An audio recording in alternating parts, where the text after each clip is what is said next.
सबसे पहले मैं राष्ट्रपति रामाफोसा को उनके निमंत्रण और इस बैठक के आयोजन के लिए बहुत बहुत धन्यवाद देता हूं।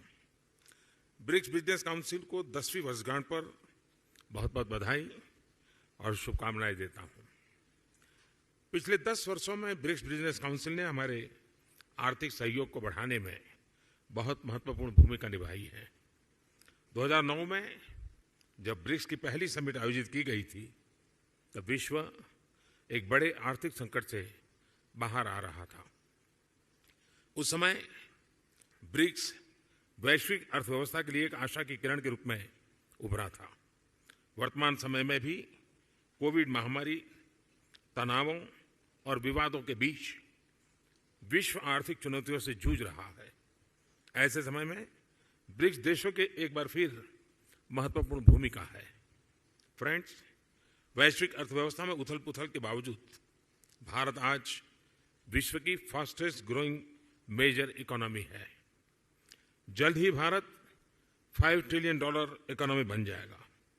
इस बात में कोई संदेह नहीं कि आने वाले वर्षों में भारत विश्व का ग्रोथ इंजन होगा। यह इसलिए है क्योंकि भारत ने आपदा और मुश्किलों के समय को आर्थिक सुधार के अवसर में परिवर्तित किया। पिछले कुछ वर्षों में हमने मिशन मोड में जो रिफॉर्म्स किए हैं उनसे भारत में ईज ऑफ डूइंग बिजनेस में लगातार बढ़ोतरी हुई है। हमने कंप्लायंस बर्डन को कम किया है, रेड टेप को हटाकर रेड कारपेट बिछा रहे हैं।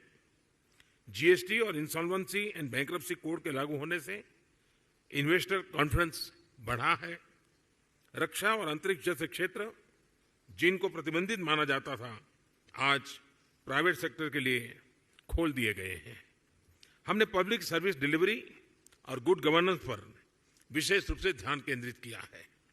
टेक्नोलॉजी के इस्तेमाल से भारत ने फाइनेंशियल इंक्लूजन की और एक बड़ी छलांग लगाई है। इसका सबसे अधिक लाभ हमारी ग्रामीण महिलाओं को मिला है।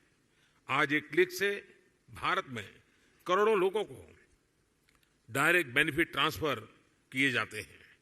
अब तक $360 बिलियन से भी अधिक ऐसे ट्रांसफर किए जा चुके हैं। इससे सर्विस डिलीवरी में पारदर्शिता बढ़ी है और भ्रष्टाचार और मिडलमैन कम हुए हैं। प्रति गीगाबाइट डाटा की कीमत में भारत सबसे किफायती देशों में है। आज भारत में स्ट्रीट वेंडर से लेकर बड़े बड़े शॉपिंग मॉल तक यूपीआई यानी यूनिफाइड पेमेंट इंटरफेस का इस्तेमाल किया जाता है। आज विश्व के सबसे अधिक डिजिटल ट्रांजैक्शन वाला देश भारत है। यूएई, फ्रांस, सिंगापुर जैसे देश इस प्लेटफॉर्म के साथ जुड़े हैं।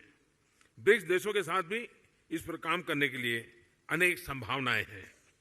भारत के इंफ्रास्ट्रक्चर में बड़े पैमाने पर हो रहे निवेश से देश का परिदृश्य बदल रहा है। इस वर्ष के बजट में हमने इंफ्रास्ट्रक्चर के लिए लगभग $120 बिलियन का प्रावधान रखा है। इस निवेश के माध्यम से हम भविष्य के एक नए भारत की मजबूत नींव रख रहे हैं। रेल, रोड, वाटरवे, एयरवेज हर क्षेत्र में तेज गति से बदलाव आ रहा है। आज भारत में 10,000 किलोमीटर प्रति वर्ष की रफ्तार से नए हाईवे बन रहे हैं। पिछले 9 वर्ष में एयरपोर्ट की संख्या दोगुनी हुई है। निवेश और उत्पादन को बढ़ाने के लिए हमने प्रोडक्शन लिंक इंसेंटिव स्कीम्स लागू की है। लॉजिस्टिक्स कॉस्ट कम होने से भारत का मैन्युफैक्चरिंग सेक्टर कॉम्पिटिटिव हो रहा है। रिन्यूएबल एनर्जी के क्षेत्र में भारत वर्ल्ड लीडर में से एक है।